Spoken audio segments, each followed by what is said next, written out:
Hello les amis, c'est Mitsu 3D, on se retrouve aujourd'hui pour un nouveau tuto sur les bigraphes. Alors on a changé de nom pour des petits soucis, certains collègues sont au courant, une petite histoire un peu rigolote et un petit peu débile, mais on va appeler ça aujourd'hui un bigraphe. Le bigraphe c'était tout simplement la façon de modéliser pour avoir deux écritures en fonction de l'orientation où on regarde le fichier. Je vous montre les étapes sur Fusion 360. N'hésite pas tout de suite à t'abonner pour pas rater les autres vidéos de ma chaîne sur l'impression 3D et bien évidemment pour la soutenir. Donc on se retrouve sur Fusion 360 pour vous montrer les étapes et après je vous montrerai sur un slicer les principaux points à faire attention pour l'impression. Allez, à tout de suite.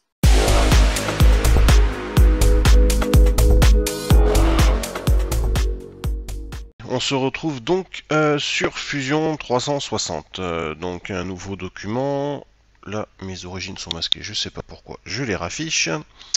On va dessiner sur deux faces, donc on va commencer par créer une esquisse ici sur la première. Hop, je vais me dessiner un rectangle qui en longueur va faire la longueur, enfin le largeur de mon plateau, hein, vous voyez ça comme vous voulez. Donc j'ai imaginé sur qui dit du 320 mm et en hauteur à peu près, hein, c'est la marge, ce sera peut-être à affiner, à peu près la hauteur de LED que je veux. Donc par exemple je veux du 50 mm. C'est juste pour me poser un petit cadre de travail afin de sélectionner une zone de texte de la même taille. Ok, donc on entre dans une zone de texte, tout de suite on passe en gras et on passe bien en centré et aligné au milieu. La hauteur, on va faire du 50 mm pour que ça corresponde à la hauteur qui est ici. Alors là, actuellement, je le fais au pif, ça va dépendre aussi du nombre de lettres.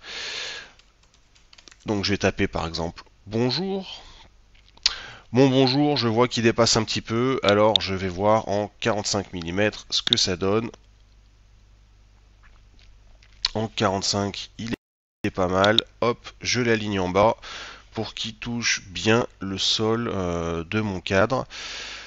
Ok, tac. Donc ici, je peux le passer sur la même hauteur afin d'avoir la même hauteur que mon lettrage. C'est pas obligatoire, ça c'est juste mes petites habitudes. Je fais terminer l'esquisse, je viens cliquer sur la petite maison pour repasser entre guillemets en vue 3D. Je viens sélectionner le plan qui est ici. Alors je pourrais écrire sur ce plan là, moi je préfère décaler un plan ici pour quand on tourne autour de la pièce, on voit marqué bonjour et qu'après on voit l'autre ici et pas dans le sens inverse. Ça c'est des habitudes, vous pouvez aussi le faire dans l'autre. Donc on fait un plan décalé, donc on clique sur ce plan là qui est le plan YZ. Je fais construire ici un plan décalé et donc de la longueur que j'ai fait ici, donc 320 mm, hop. Ok, donc maintenant je clique sur mon nouveau plan de construction, je clique sur créer une esquisse, je procède de la même manière, je refais donc 45 mm de haut, 320 de long, hop, j'ai créé mon cadre, je vais dans texte, je recrée une zone de texte ici, et par exemple, en majuscule ce sera mieux, Mitsu. 1, 2, 3, 4, 5, on va en profiter pour 1, 2, 3, 4, 5, 6, 7, voilà, pour vous montrer comment on fait les croisements de lettres. Donc je peux masquer mes origines, hop là, je clique sur mon premier mot avec une extrusion, donc là on voit qu'il part pas du bon côté, donc je vais faire une extrusion négative pour qu'il parte du côté de mon second mot, donc moins 320 mm. Là je fais OK. Donc là on voit que mon esquisse ici elle a disparu. À chaque fois qu'on fait une extrusion sur une esquisse, elle se met en masqué. Ici je clique mon second mot, je vais cliquer sur extrusion. Pareil, elle part de ce côté, donc je vais la faire partir de l'autre côté en négatif à moins 320 mm. Alors vérifiez bien que la code qui est ici couvre bien les lettrages. Des fois il faut faire un tout petit peu plus en fonction de la forme des lettres qu'on peut avoir. Après, dans l'opération de cette extrusion là, on va faire intersection. Ici, hop, ça va tout simplement nous générer les corps uniquement sur les zones d'intersection entre la première extrusion et la deuxième extrusion. Ça nous évite un bon paquet de nettoyage. On fait OK. Voilà, on se retrouve donc avec tous les modèles 3D permettant de faire ce qu'on a écrit. Donc moi, ce que je vous conseille à ce moment-là, alors, clairement, je vais me l'afficher là, dans ce sens-là, pour voir mon bonjour et mon Mitsu sur la droite, c'est de passer de l'apparence sur les pièces que l'on va garder. Donc j'ouvre ma fenêtre apparence ici, hop, je vais aller chercher dans la bibliothèque une peinture qui se voit, peu importe laquelle c'est. Je vais prendre le bleu. Si vous ne l'avez pas, vous pouvez cliquer sur la petite flèche télécharger pour télécharger, on va dire, cette finition de couleur. Je vérifie que je suis en application sur mon corps ou mon composant et pas sur les faces. Normalement, par défaut, c'est bien corps composant. Et donc, je vais déjà faire ma première lettre, donc mon B et mon M. L'intersection des deux lettres est ici. Et ma dernière lettre, donc mon R et mon U. Et je vais me trouver un chemin en diagonale ici pour trouver le plus sympa entre les deux.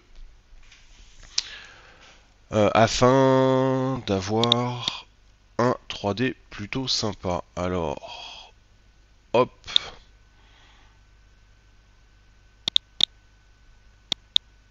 Donc, le haut de bonjour. Le haut est très fin en épaisseur. Alors, je vais sélectionner la lettre d'à côté. Hop, ici. Et après, je vais repartir là, je pense. B, O. Et ici, on va avoir le N. Donc là, j'ai le M, le I, le T.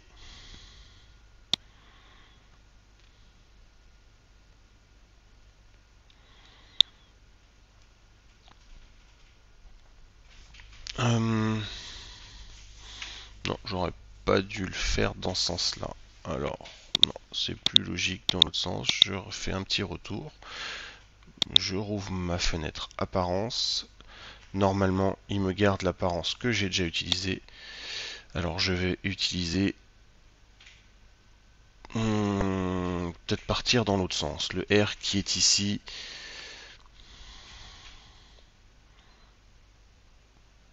Le U qui est ici...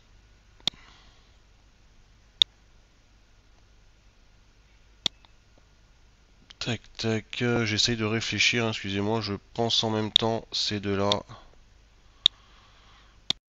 Je pense comme ça.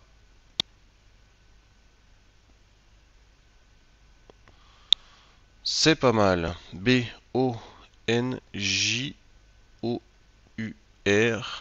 Et dans le sens M-I-T-S-U. Ok. Là, c'est juste du visuel qui va me permettre, je repasse en vue 3D, qui va me permettre d'ouvrir ici mon onglet corps. Et je vais tout simplement passer ma souris sur les corps comme ça. Et quand je suis sur une lettre qui n'est pas colorée, je la masque. On va tout simplement les occulter de notre affichage. Alors moi je vais vous passer cette étape là, hein, ça n'a aucun intérêt. Une fois que vous avez vu ce qu'il faut faire, vous le faites et on se retrouve une fois que j'ai fini. Et voilà, donc j'ai fini de masquer mes corps, donc mettre les couleurs, c'était tout simplement pour me faciliter cette tâche-là. Tout de suite, on vérifie bien évidemment que la face avant, on a bien écrit bonjour, que la face arrière, on a bien écrit Mitsu, en tout cas les mots que vous avez choisis,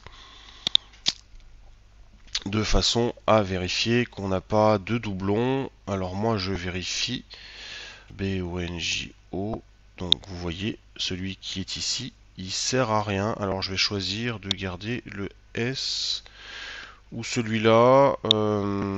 Hop, la petite maison. Et ben je sais pas, je vais garder le S. Hop, le J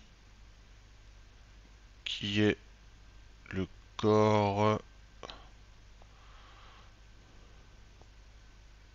ici, 27. Hop, je vérifie quand même que je me suis pas planté. Bonjour, Emitsu. Hop.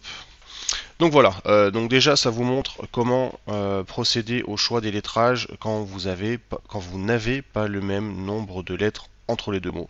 Il y a des endroits, il faudra en sectionner deux d'affilée et pas partir tout simplement sur une diagonale. Je vais réduire mon onglet corps, je vais rafficher mes origines, je vais sélectionner mon plan XY, on va dire l'équivalent de votre plateau. Hop, je vais créer une esquisse. Extrusion, j'ai pas cliqué sur le bon bouton, excusez-moi, une esquisse. Hop, ici vous allez sélectionner l'onglet Spline. Alors ça c'est un nouveau truc que j'utilise pour faire ces bigraphes. Et tout simplement contourner comme vous avez envie, en créant des formes plus ou moins arrondies. Alors c'est pas improbable de devoir recommencer, hein. Des fois on se rate un petit peu sur les angles à donner.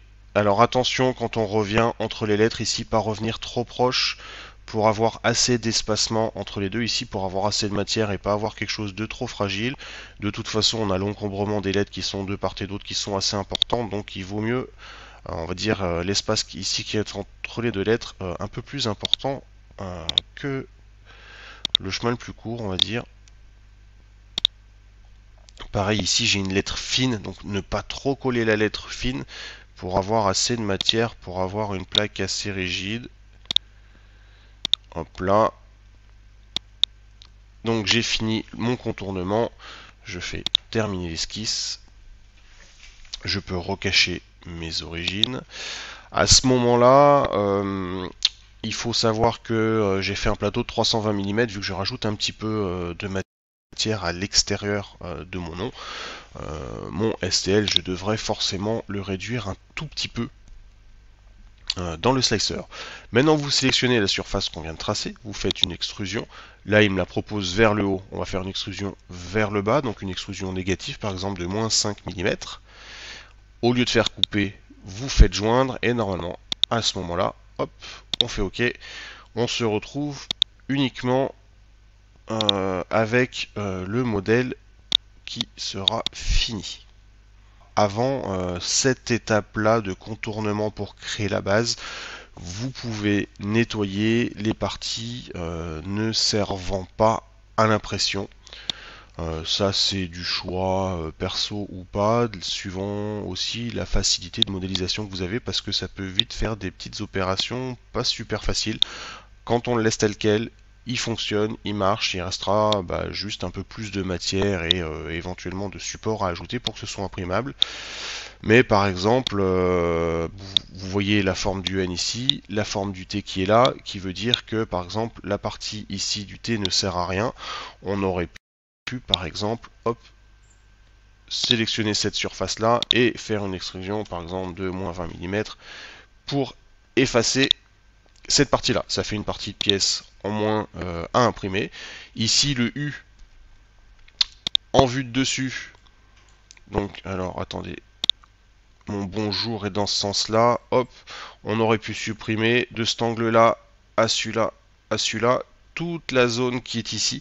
Donc j'aurais pu bon là j'ai mon socle, je peux pas vous le montrer, mais créer une esquisse ici, dessiner un carré qui passe par ces trois points là et qui va plus loin là, et faire une extrusion négative pour supprimer toute cette zone là qui visuellement ne sert à rien. Après il y a des fois c'est pas forcément plus joli que d'avoir du gain de matière.